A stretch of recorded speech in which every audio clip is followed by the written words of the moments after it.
3 of the 4 bodies returned by Hamas overnight were positively identified as Israeli hostages: Uriel Baruch, Tamir Nimrodi, and Eitan Levi, while forensic tests revealed the 4th set of remains belonged to a Palestinian civilian,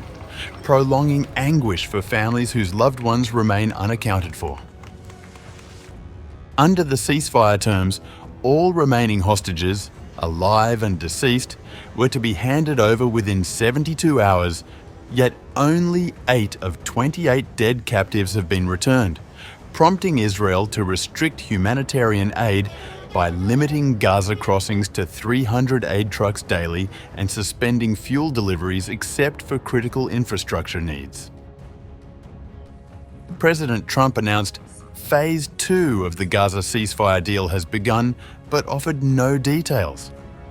Israeli and regional diplomats report follow-up negotiations in Egypt are now focused on Hamas's disarmament and firm guarantees for full implementation of the agreement. Pressure mounted after a similar misidentification in February when remains claimed to be those of Shiri Bibas turned out not to be hers, an episode that risked fracturing trust and drew international condemnation before Hamas ultimately delivered her body correctly the next day.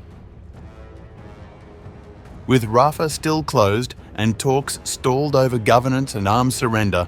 Gaza's 2 million residents face mounting humanitarian distress, as aid agencies warn further delays could undermine the ceasefire's fragile humanitarian objectives and jeopardize long-term prospects for peace.